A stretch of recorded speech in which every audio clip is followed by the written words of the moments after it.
Oke, kita tunggu teman-temannya untuk masuk dulu ya.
Oh, ini Mbak Siti sudah masuk. Saya hidupkan mikrofonnya dulu.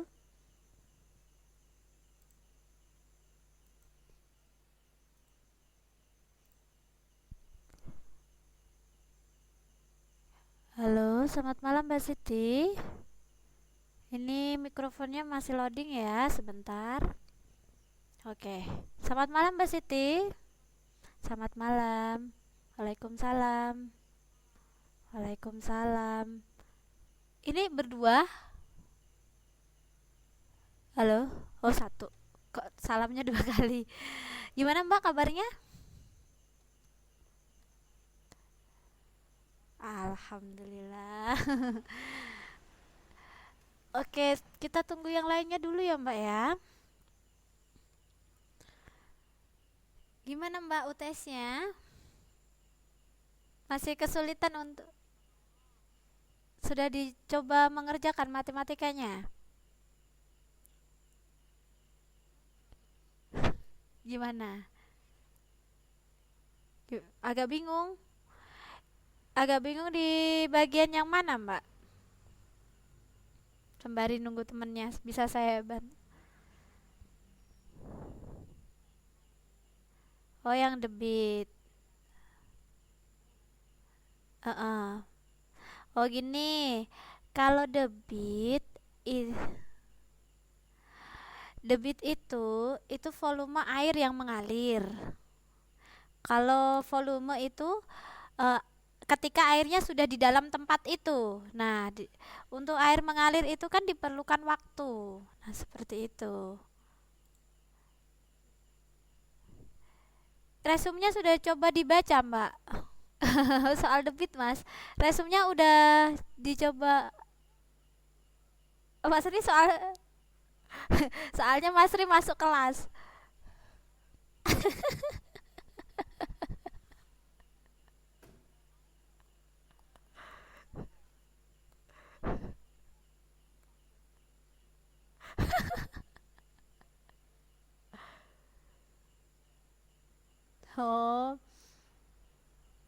Coba Mbak Siti Mbak Siti coba itu play recordnya yang soal materi debit, coba nanti ini dicocokin. Debit kemarin itu tanggal berapa? Sebentar ya, saya cek ya.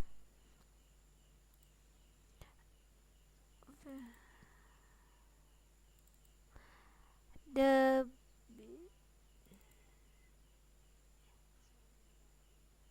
Oh iya toh, Mbak. Tanggal 20 September, Mbak.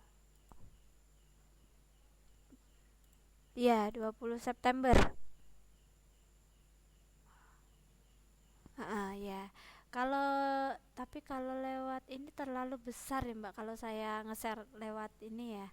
Coba nanti nanti saya alamat YouTube-nya nanti saya kirim deh ke inboxnya Mbak Siti. Nanti kalau kesulitan. Oh, sudah. Oke. Oke, saya mulai ya kelas untuk malam ini. Selamat malam. Assalamualaikum warahmatullahi wabarakatuh. Oke, sebelum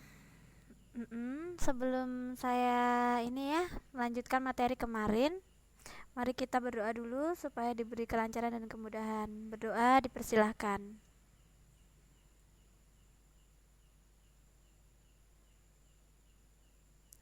Sudah selesai.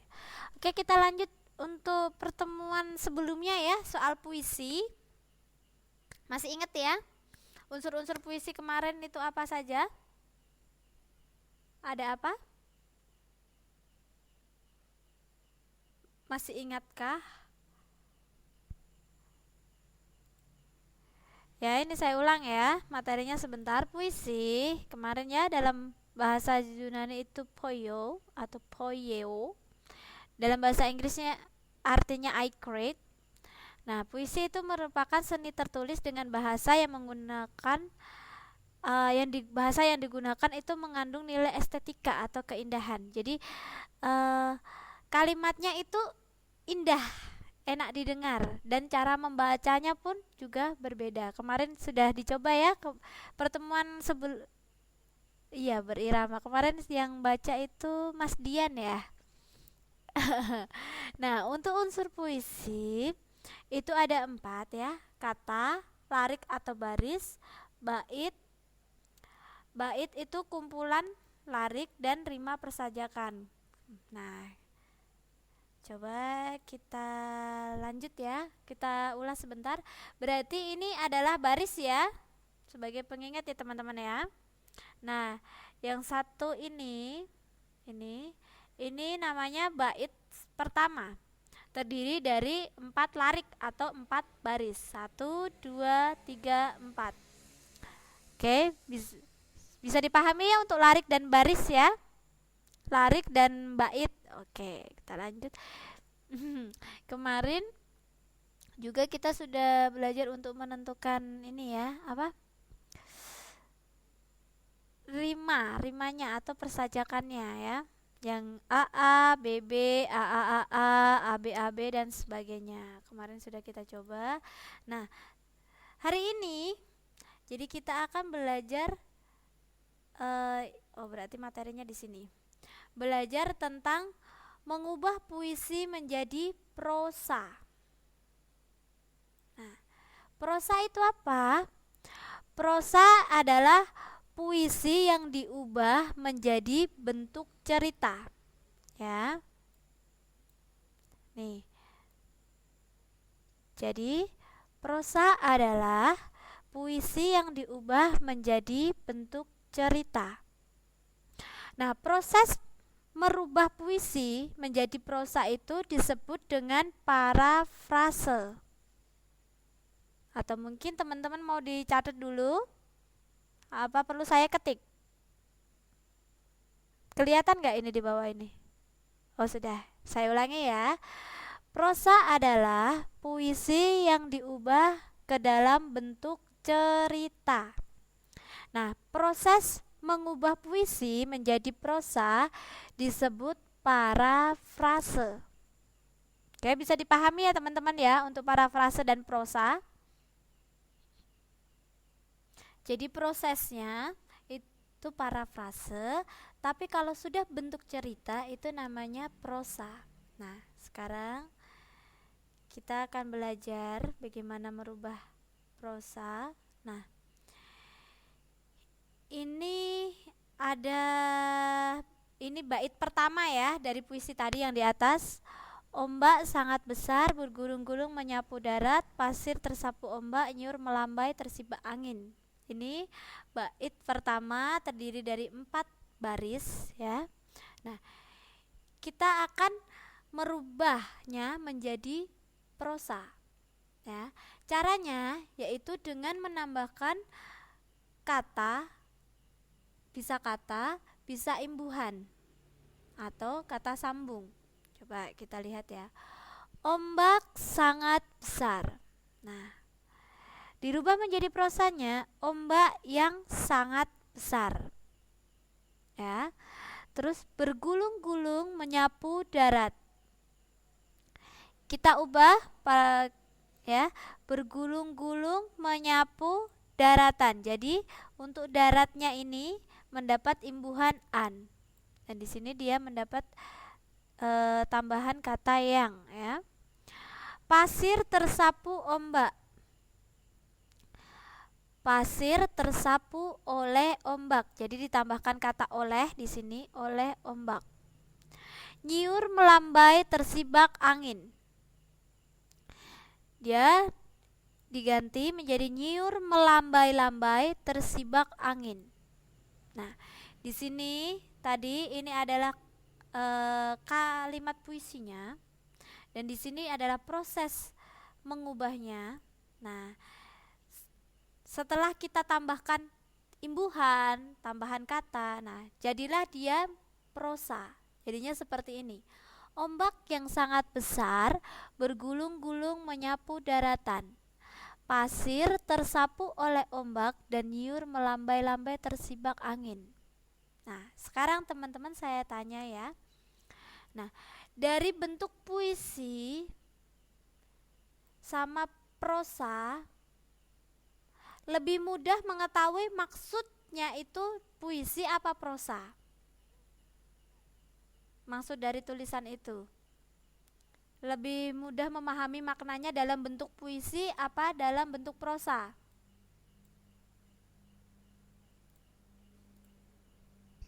Halo?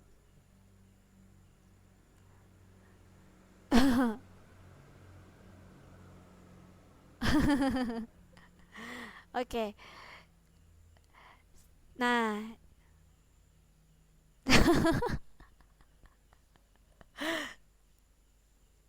Masya Allah. Oke, saya ulangi ya. Tadi kan bentuk puisi sudah dirubah menjadi bentuk prosa. Oke. Nah, untuk memahami maknanya, mengerti maksudnya, itu lebih mudah dalam bentuk puisi apa bentuk prosa? Bentuk puisi lebih praktis. Nah, untuk maknanya, Mas Ri, untuk maknanya, makna yang tersimpan di sini. Nah, itu lebih mudah prosa apa mudah puisi? Mudah prosa ya. Nah, jadi fungsi prosa atau proses parafase ini itu adalah untuk memudahkan kita memahami makna dari puisi tersebut. Jadi kalau kita ingin memahami makna puisi tersebut, tujuannya itu seperti apa? Nah, maka hal yang bisa kita lakukan adalah mengubah puisi itu menjadi bentuk prosa. Oke, ini saya lockout sebentar ya teman-teman ya, soalnya sinyalnya merah, jadi biar teman-temannya bisa dengar suara saya.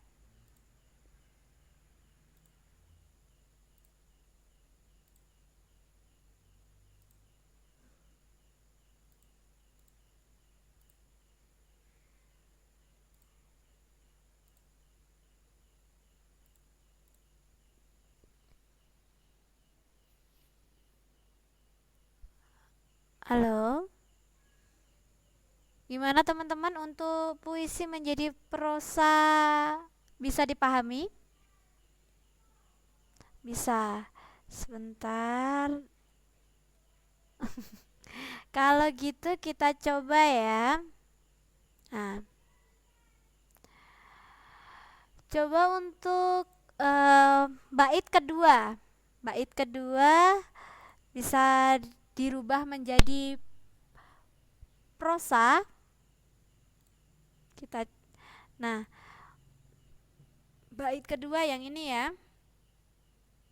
Coba kita kerjakan bareng-bareng dulu ya. Nah, untuk baris pertama, kuinjak kaki air. Nah, kira-kira dirubahnya ini menjadi bagaimana? Kalau ditambahkan ada tambahan kuinjakan kaki ke air. Oke, untuk baris pertama saya tulis ya. Ku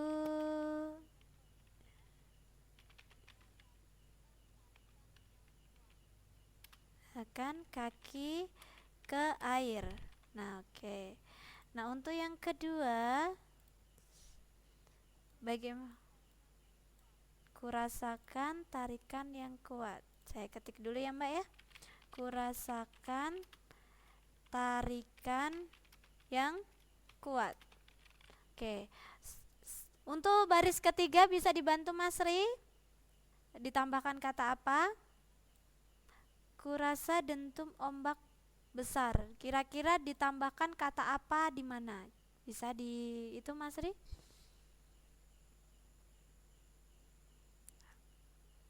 Halo Mas Ri, bisa dengar suara saya? Kenapa ribut sekali? Oke. Oh, yang sangat besar. Ku ku merasa dentuman ombak yang sangat besar. Oke, besar. Oke. Nah, untuk yang baris keempat ini bagaimana? Hmm,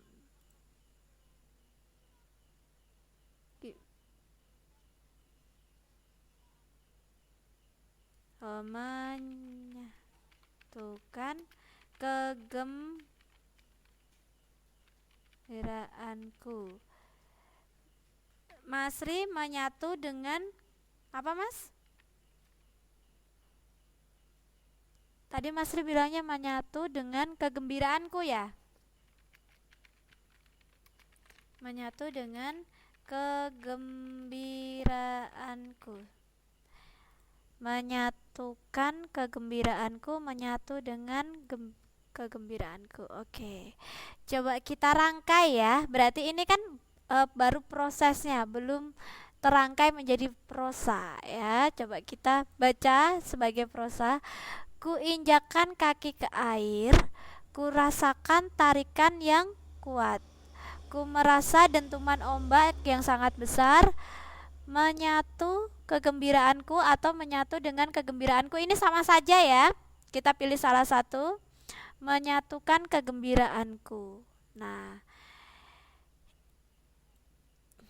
ini kalau dirangkai seperti tadi ya, ditulis lagi, ditulis ulang berupa ini kalimat yang benar ya.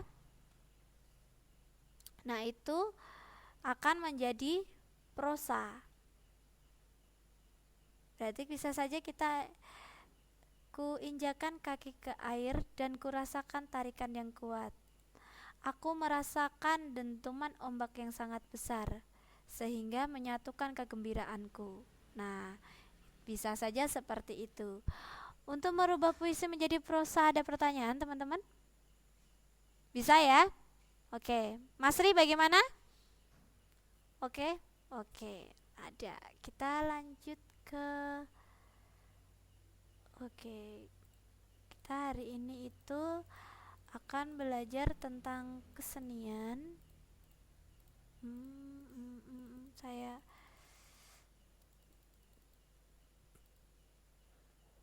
Oke, sebentar ya. saya atur. Nah, masih ingat ya kemarin kita sempat membaca tentang watak dan tokoh ya. Itu adalah unsur instruktif dari cerita. Kalau unsur instruktif itu ada plot, ada plot waktu sama plot tempat, ada tokoh, ada perwatakan. Nah, hari ini kita akan belajar tentang perwatakan dan penokohan. Oke. Nah, tokoh ini adalah pelaku pada sebuah cerita. Jadi, siapa yang berperan dalam cerita itu? Ya, tiap-tiap tokoh biasanya memiliki watak, sikap, sifat, dan kondisi fisik yang disebutkan dengan perwatakan atau karakter. Kadang tokoh ini jadi kan kalau contohnya dalam sebuah cerita bawang merah, bawang putih. Nah, kita kan tahu ya ceritanya seperti apa. Nah, dari situ kita bisa tahu siapa tokohnya. Berarti ada bawang merah, ada bawang putih, dan juga ibu tiri. Nah, di situ kan dari membaca cerita itu kita tahu karakter bawang merah itu seperti apa, karakter bawang putih itu seperti apa, karakter ibu tirinya seperti apa. Nah, di sini kita akan mempelajari nah itu yang dinamakan perwatakan. Kita akan belajar ya. Nah, watak atau tokoh dalam cerita itu terbagi 3 macam. Nah, yang pertama itu tokoh protagonis. Dia merupakan tokoh utama dalam drama yang dimunculkan untuk mengatasi berbagai persoalan yang dihadapi dalam cerita. Jadi, kalau secara gamblangnya ini tokoh yang baik. Tokoh yang baik ya. Kalau tokoh antagonis itu tokoh yang melawan protagonis. Kalau biasanya kalau dalam cerita itu tokoh jahat. Dia tokoh yang jahat. Dan yang ketiga itu tokoh tritagonis. Jadi tokoh ini itu sebagai tokoh pendamai. Jadi penengah antara protagonis dan antagonis. Jadi dia tidak memiliki sifat protagonis ataupun antagonis. Jadi dia di situ menengahi keduanya. Bisa dipahami ya untuk tokoh? Halo? Oke, next, kita next. Nah, kenapa Mas Dian? Mas Ri? Bisa dipahami? Untuk tadi tokoh bisa dipahami ya. Nah, sekarang kan kita kan penggambaran dalam cerita itu tidak selalu disebutkan. Jadi jadi intinya watak tokoh itu bisa tersirat dan juga tersurat. Maksudnya tersirat itu contohnya seperti ini. Rani suka membantu ibunya berjualan kue ke sekolah karena dia ingin membantu ekonomi keuangan ibunya. Nah, dari situ kan teman-teman bisa nangkep nggak kira-kira sifat Rani ini seperti apa? Protagonis. Nah, karakternya dia itu jahat, baik, rajin, baik. Nah, dari situ. Nah, tadi saya menyebutkan kata baik nggak? Rani tidak ya. Nah, itu yang disebutkan dengan tersirat. Tersirat. Jadi watak tokohnya itu secara tersirat. Jadi tidak disebutkan dalam cerita, tetapi kita tahu sifatnya itu seperti apa. Bisa dilihat dari percakapan, dari hal-hal yang dilakukan. Nah, ada juga yang dia sifatnya tersurat. Kalau tersurat itu di dalam cerita itu disebutkan secara jelas sifat dia itu seperti ini contohnya. Rani sangatlah rajin karena dia suka membantu ibunya berjualan kue di sekolah. Nah, di situ disebutkan kata rajin. Nah, itu yang dinamakan dengan pengkarakteran watak yang secara tersurat di dalam cerita. Untuk watak tersurat dan tersirat ini bisa dipahami ya teman-teman ya. Ya, oke. Nah, untuk ini ya, pemberian sifat akan tercermin pada pikiran, ucapan, dan pandangan tokoh terhadap sesuatu. Nah, dua metode yang digunakan dalam menentukan karakter, gitu ya. Itu ada dua. Ini metode analitik. Metode analitik di sini maksudnya metode penokohan yang memaparkan atau menyebutkan sifat tokoh secara langsung. Tadi ya, secara langsung berarti dia ter apa tadi? Tersirat apa tersurat, teman-teman? Kalau disebutkan secara langsung tersurat ya. Jadi karakter tokoh itu disebutkan secara langsung di dalam cerita. Misalnya pemarah, penakut, sombong, pemalu, keras kepala. Jadi sifatnya itu langsung disebutkan dalam cerita. Seperti itu. Nah, ini namanya penokohan yang bisa ditangkap secara tersurat. Nah, metode dramatik ini yaitu kebalikan dari metode analitik.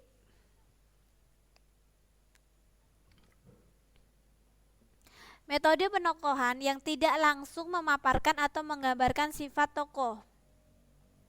Tadi berarti ini adalah penggambaran sifat tokoh secara tersirat,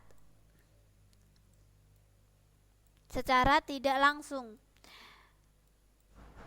Jadi dari mana kita kan tidak disebutkan kalau dia rajin, dia baik, dia suka membantu, kan tidak disebutkan dalam cerita.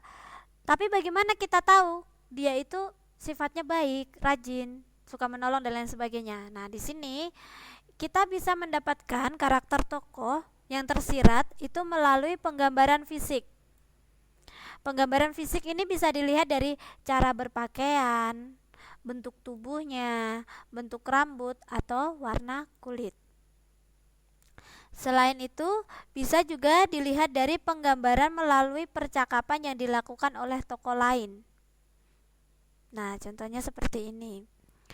Kita akan menggambarkan karakter Susi. Nah, dari percakapan berarti yang ngobrol itu orang lain. Contohnya yang si Anton dan Tony. Nah, mereka ngobrol.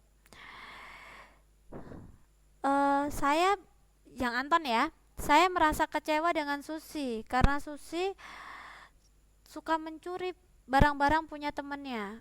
Si Tony, iya si Susi memang suka mencuri. Bukankah mencuri itu perbuatan yang tidak baik? Nah, di situ teman-teman bisa menangkap nggak karakter si Susi ini seperti apa?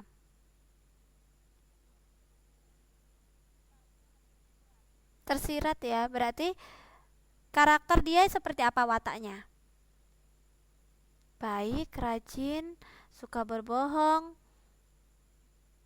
atau suka berbohong, terus suka melakukan hal-hal yang tercela seperti mencuri, seperti itu ya. Nah, maksudnya penggambaran watak melalui cakapan yang dilakukan oleh tokoh lain. Nah, yang ketiga, teknik kreasi tokoh lain yang berupa pandangan, pendapat, sikap, dan komentar. Hampir sama ya dengan yang kedua ya. Oke, untuk ini cara apa? Menyimpulkan karakter tokoh. Ada pertanyaan, teman-teman? Oke. Next ini sudah selesai ya untuk karakter, kita coba terapkan di sini. Ini bab ke berapa ini? Sebentar. Saya cek bab 4.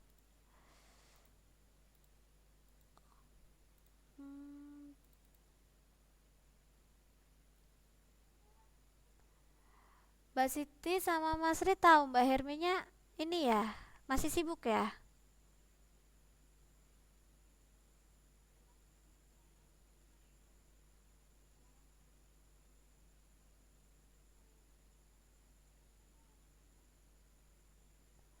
Oh, Sampai segi.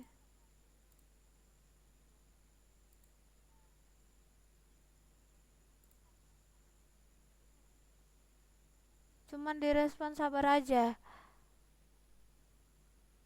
Apa mungkin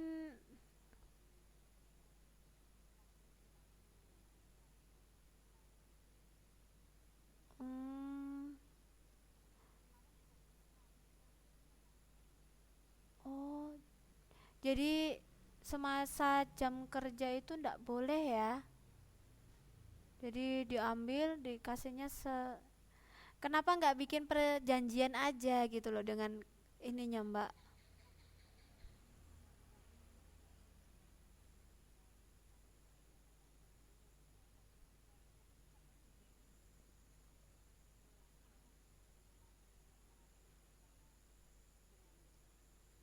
Hmm,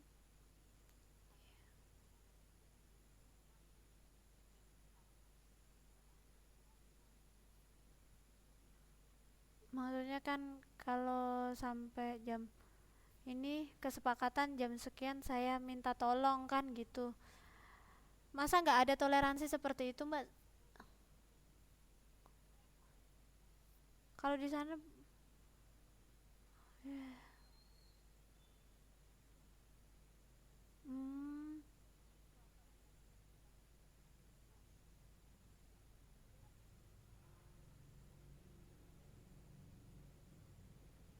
kalau seandainya kerjaannya kurang ini kan seharusnya sama juga kayak gitu Mas.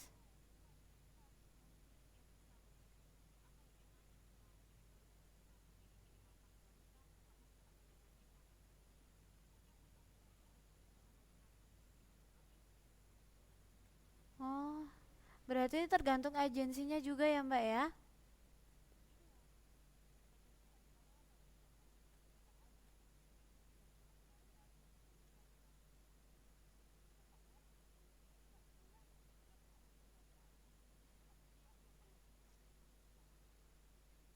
Walah. Ya sudah sekali gitu saya lanjutkan lagi ya. Ini saya punya cerita bawang putih, bawang merah. Saya bacakan ya teman-teman ya. Apa mungkin Mbak Siti sama Mas Ri mau bantu saya untuk membacakan? Saya bagi. Ini ada Oke, paragraf satu. Oke, Mbak Siti dulu ya. Silakan dibaca, Mbak. Dari awal. Untuk bawang putih, bawang merah.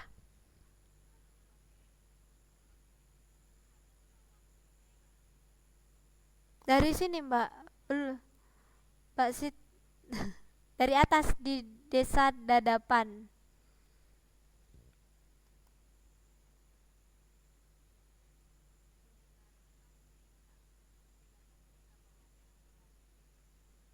Ya,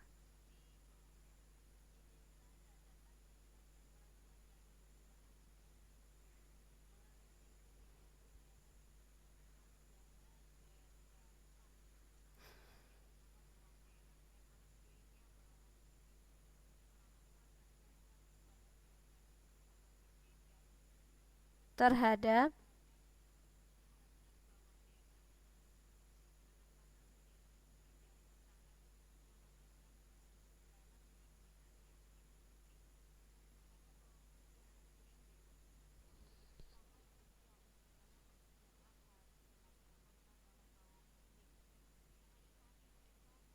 sehari-hari.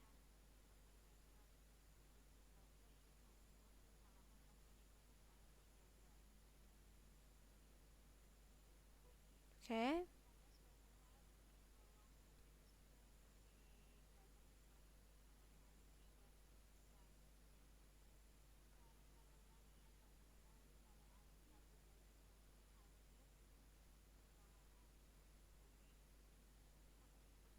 kurang besar ya, Mbak? Saya besarkan dulu ya biar kelihatan. Oke. Gimana sekarang udah jelas? Begitu emaknya ini.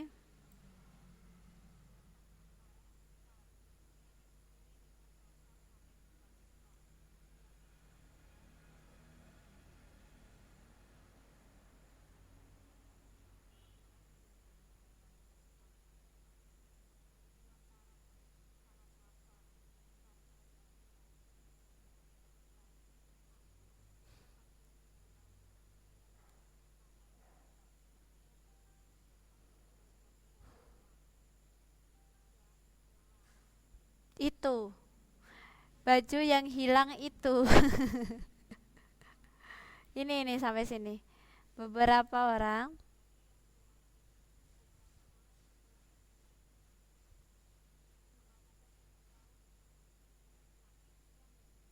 menjumpai, Mbak, sampai ia menjumpai. Yang ini.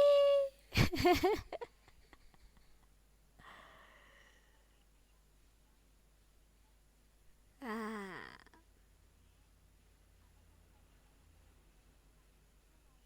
ini.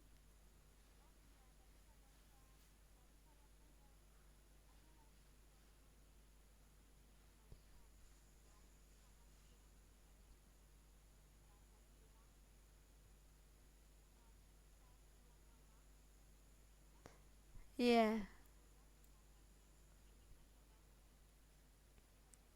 payan. Ya.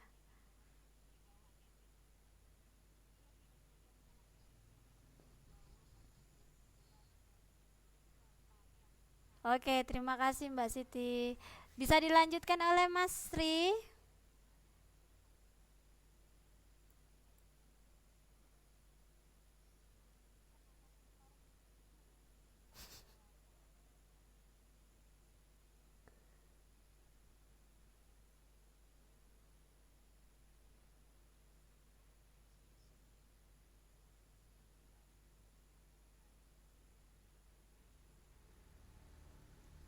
Sebentar saya turunkan.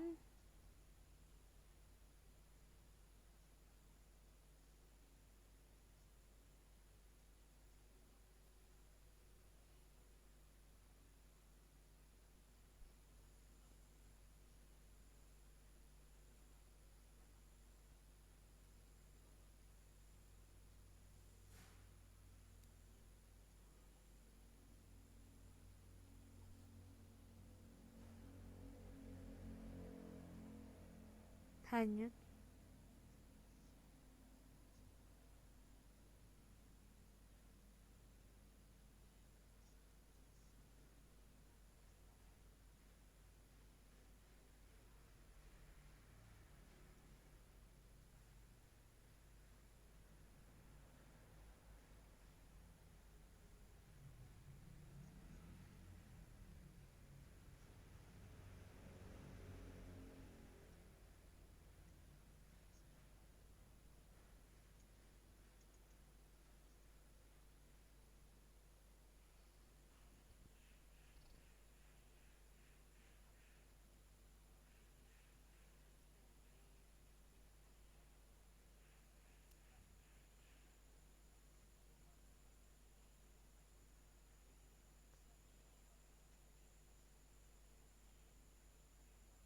Mm-mm.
Yakni,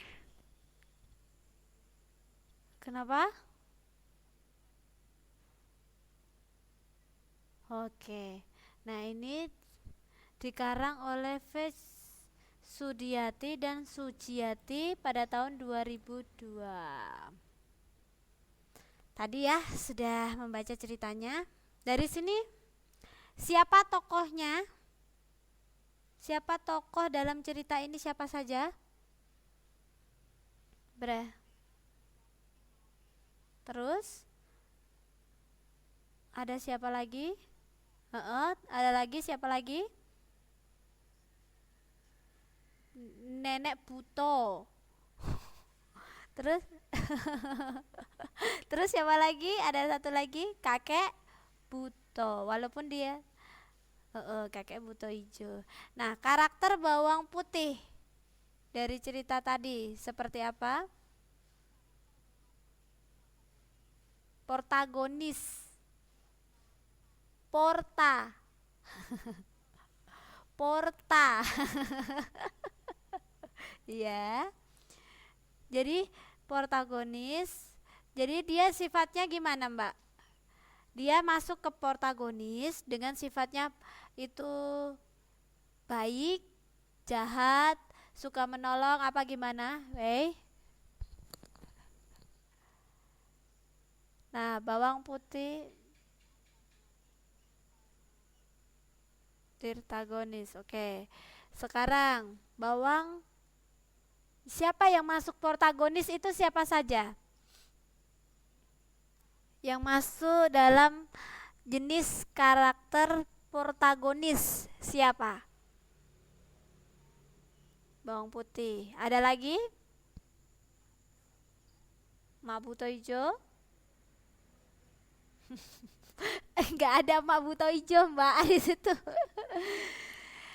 Untuk di sini ceritanya yang masuk protagonis itu bawang putih karena tokoh utama, ya, bawang putih.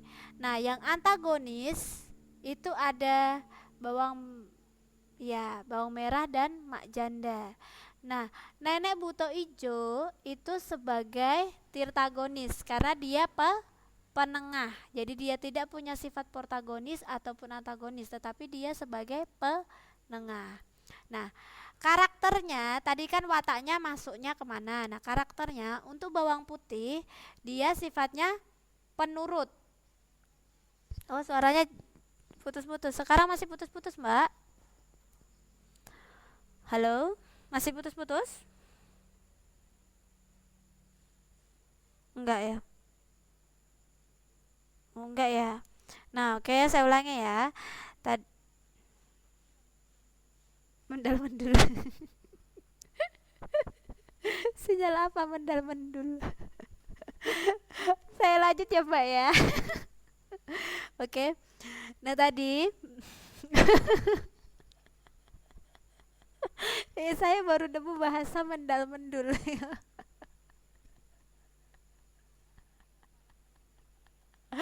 Soalnya Mbak Siti lagi galau soal matematika.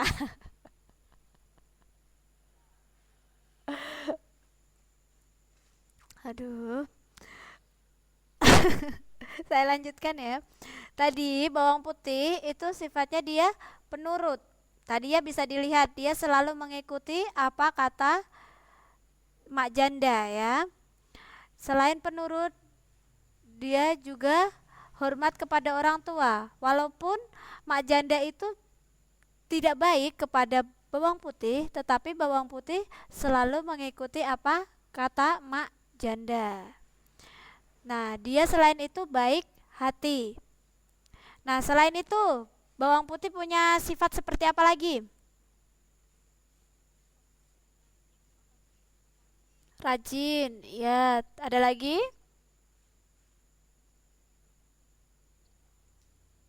Suaranya Mbak Siti hilang. Mas Ri bisa dibantu? Ah, ini keluar lagi. Baik, jujur, dan rendah hati dan lain sebagainya ya. Bagaimana karakter antagonis si mak janda sama ini? Sama bawang merah? Karakternya bagaimana? Serakah ya tadi. Mm-mm, jahat, serakah,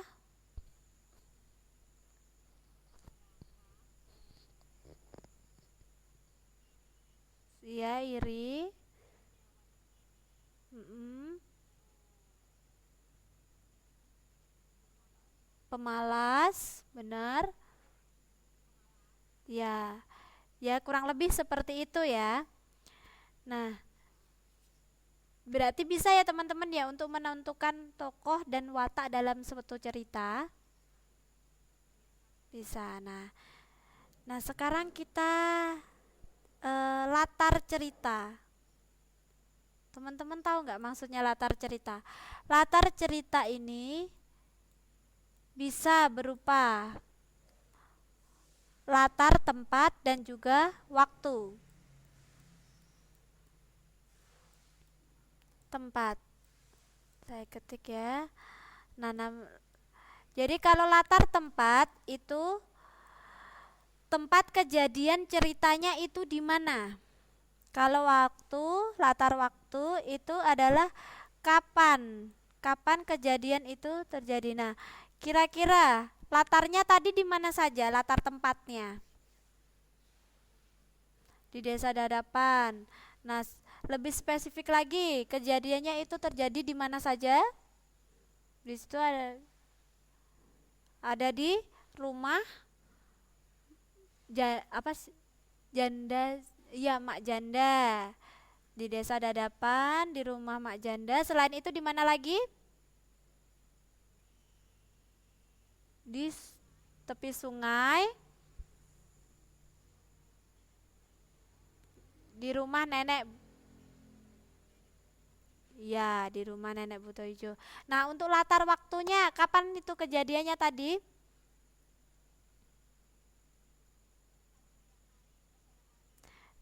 Ketika bawang putih mencuci. Latar waktunya kapan? Pagi hari.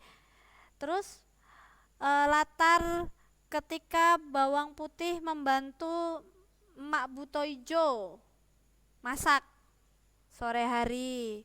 Nah, latar waktu ketika bawang putih tidur di dalam apa tadi? Kuali malam hari. Nah, latar bawang putih menyerahkan labu kepada emak janda pagi hari. Oke. Iya, nenek Buto. Kok emak Buto Mas Ri? Ini kok jadi kebalik antara emak dan nenek. Oke, jadi teman-teman bisa ya menentukan latar waktu, tempat, dan juga menentukan tokoh, watak, karakter ya. Bisa ya teman-teman ya. Iya, oke. Ini oh ini tadi yang puisi, ini watak. Oke. Oke, ini berhubung waktunya ya, yang tinggal 5 menit. Mungkin teman-teman ada pertanyaan?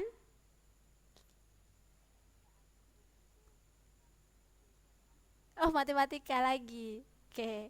Kalau gitu saya tutup dulu, nanti saya bisa kita sambung membahas matematika ya. Sebentar nyolong waktu, nggak apa-apa ya. Oke. Terima kasih banyak teman-teman untuk kehadirannya malam ini. Semoga tadi apa yang kita pelajari dapat bermanfaat ya dan selalu diingat.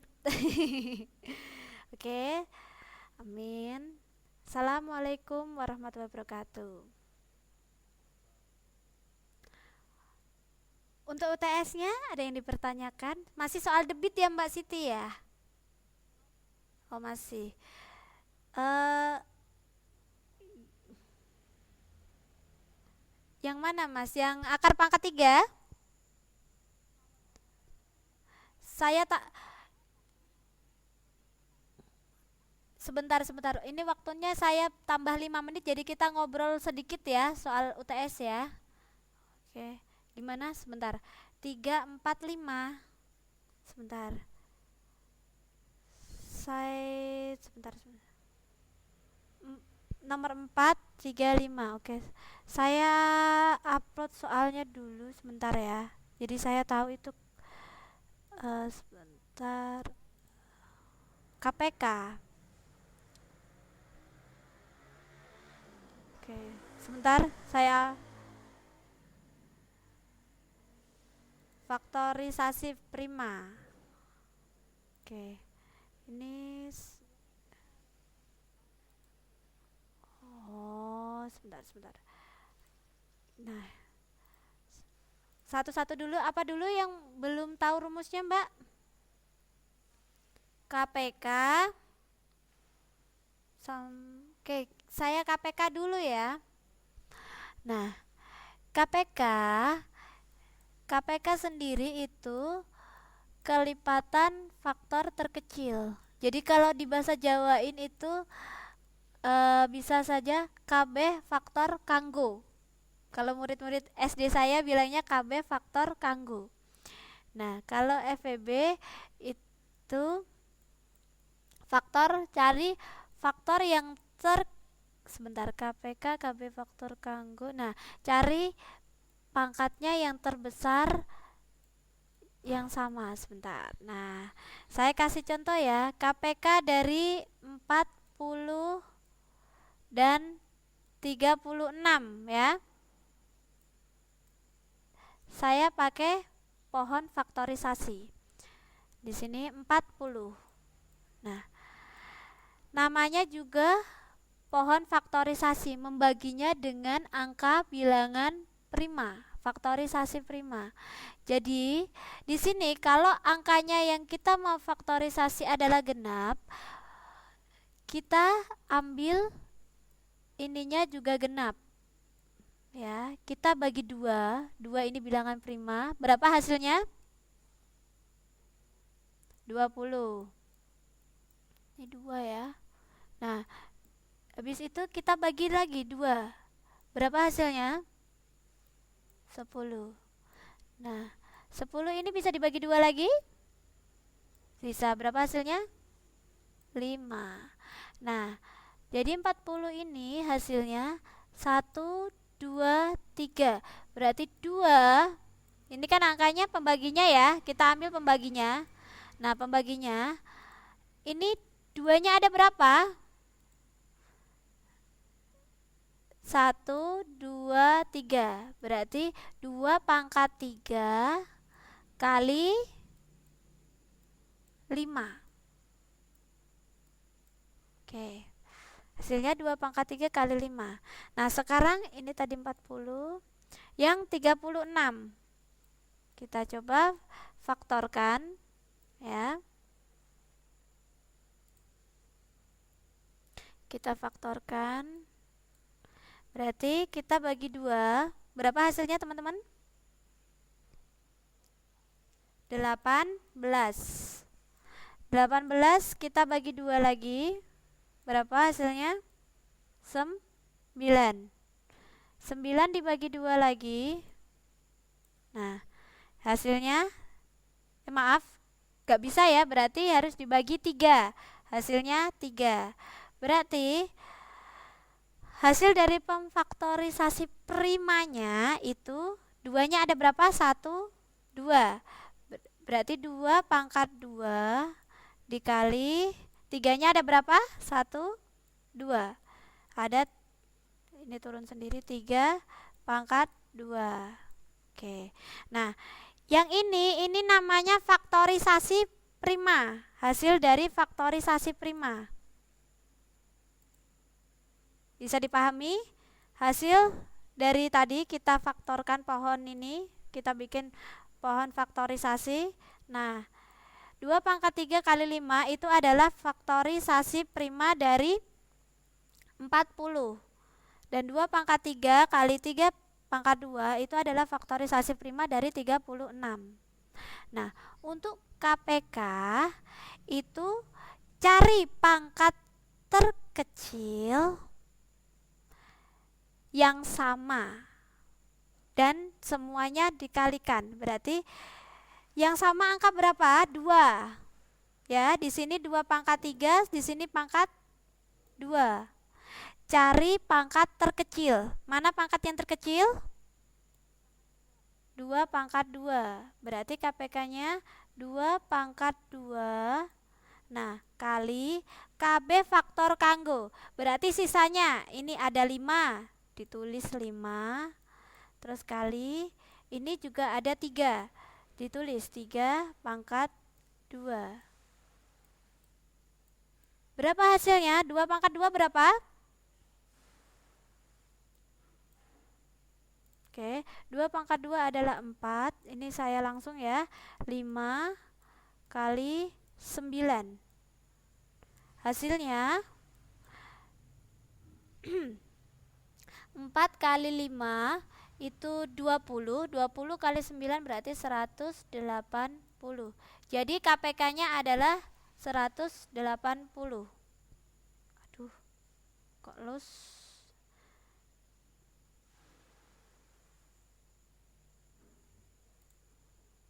Jadi KPK-nya adalah 180 ya. Nah, untuk FPB-nya itu cari pangkat yang sama yang terbesar. Pangkat sama, bukan pangkat, bilangan yang sama. Bilangan sama ya. Pangkat terbesar.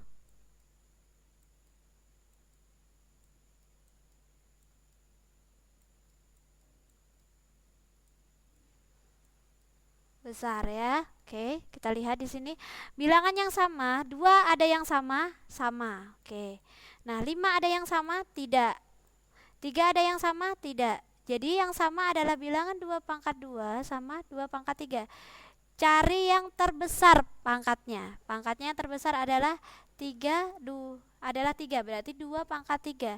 Berarti FPB-nya itu 2 pangkat 3 sama dengan 8. Oke, itu cara mencari KPK dan FPB. Nih, gimana teman-teman? Oke, bisa ya. Air. Ini waktunya tinggal 1 menit.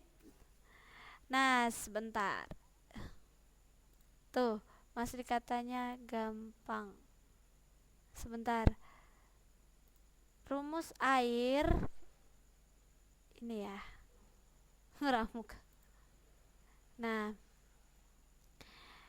di sini itu volume sama dengan debit dikali, sebentar, saya yang dicari itu debit ya, bukan volume ya. Nah, saya debit dulu. Debit itu sama dengan volume dibagi waktu.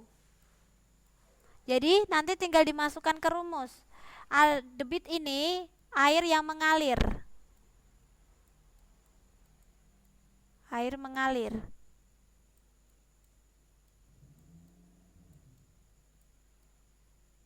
Ngalir. Nah, ini adalah waktu yang dibutuhkan. Waktu. Oke, ini adalah volume.